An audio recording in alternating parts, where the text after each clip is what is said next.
सर्वप्रथम आपको नमस्कार।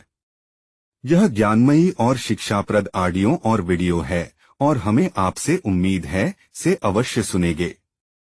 आज के समय में धर्मों के नाम पर पैसा चढ़ावा और पाखंड और धर्मों के नाम पर बहुत उलझन पैदा हो गया है।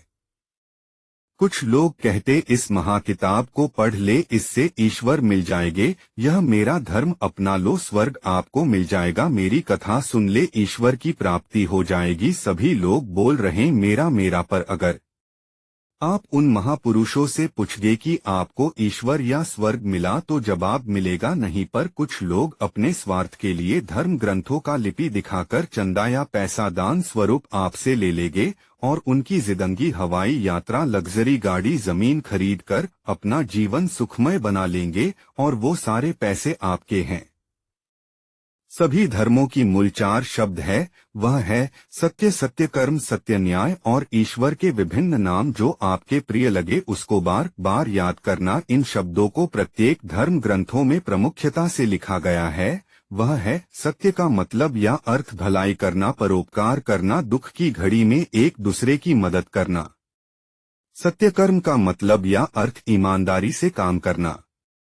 सत्य न्याय का मतलब या अर्थ बेईमानी न करना, जुर्म के खिलाफ आवाज उठाना। ईश्वर नाम याद का मतलब या अर्थ है ईश्वर के नाम को बार बार प्रणाम करना। इन्हीं चार शब्दों सत्य, सत्य कर्म, सत्य न्याय और ईश्वर नाम याद शब्दों को अपनाने से ईश्वर की प्राप्ति होगी। पर आज दुख की बात है कि धर्म के ठेकेदार पैसा का भिख मांग रहे हैं। केवल वे लोग मृत्यु का भय दिखाते हैं और दान स्वरूप पैसे मांग लेते हैं। अपने स्वार्थ के लिए धर्म ग्रंथों का लिपि दिखाकर चंदा या पैसा लेना सबसे बड़ा अधर्म है। उन्हें पापयोनि में जन्म लेना पड़ता है। अगर आपको पैसे दान करना है तो देश के प्रधानमंत्री राष्ट्रीय राहत कोष या मुख्यमंत्री राहत कोष में दे। प्रधानमंत्री राष्ट्रीय राहत कोष में की धनराशि का इस्तेमाल प्रमुखतया बाढ़, चक्रवात और भूकंप आदि जैसी प्राकृतिक आपदाओं में मारे गए लोगों के परिजनों तथा बड़ी दुर्घटनाओं एवं दंगों के पीड़ितों को तत्काल राहत पहुंचाने के लिए किया जाता है। आपके दिए गए पैसे दान देश के प्रधानमंत्री राष्ट्रीय राहत कोष या मुख्यमंत्री राहत कोष में का फल 1000 गुना मिलेगा।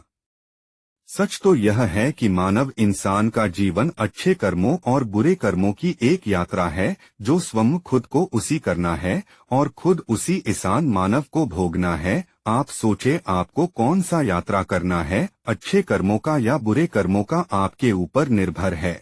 आज आपसे प्रश्न है, क्या आप अच्छे कर्म, भलाई, परोपकार, दुख की घड़ी में एक दूसरे की मदद करने और ईमानदारी से काम करने की जीवन यात्रा कर रहे हैं, अथवा क्या आप बुरे कर्म, भ्रष्टाचार, बुराई, चोरी, बेईमानी, गलत काम की जीवन यात्रा कर रहे हैं? बस इन दो वाक्यों की समझने की जरूरत है। क्या जब भूकंप, कोरोना, बाढ़, तूफान आएगी तभी सोचेंगे क्योंकि उस समय मृत्यु देखेंगी, तब इस मानव जीवन के विषय में सोचेंगे? कोई भी परिवार, माता पिता, पत्नी, बच्चा आपके अच्छे कर्म और बुरे की यात्रा में भागी नहीं होगा। अगर आप सभी धर्म के पवित्र ग्रंथों को पढ़ेंगे और समझगे तो आप उसके मूल में अच्छे कर्म और बुरे की यात्रा ही निकलेंगे। अगर आपको इस ऑडियो और वीडियो की बातें अच्छी लगी हों और धर्म, तो आप इसे शेयर करें और धर्म के पाखंडियों से पैसा बचाएं। आप ज्यादा से ज्यादा लोगों में शेयर करें। आपसे हाथ जोड़कर विनती है, ज्यादा लोगों में शेयर करें और धर्म के पाखंडियों से मानव समाज को बचाएं। अंत, हम सभी धर्मों का मूल शब्द आत्मा है। सत्य, सत्य कर्म, सत्य न्याय और ईश्वर के नाम, अलग अलग नाम जो आपको प्रिय लगे उसको बार बार याद करना है। और आपके जानकारी के लिए, यह सभी धर्मों के उपदेशकों का ज्ञान भी यही है। हम आपसे विनती और उम्मीद विश्वास करत है, आप इस ऑडियो और वीडियो को जरूर शेयर करेंगे। आप इसे ज्ञानमयी और शिक्षाप्रद ऑडियो और वीडियो को शेयर कर पुण्य का भागी बने। अगर ऑडियो वीडियो के सुनने के बाद किसी भी मनुष्य को मन को ठेस पहुंचता है तो माफी मांगते हैं। धन्यवाद। बबन कुमार यादव।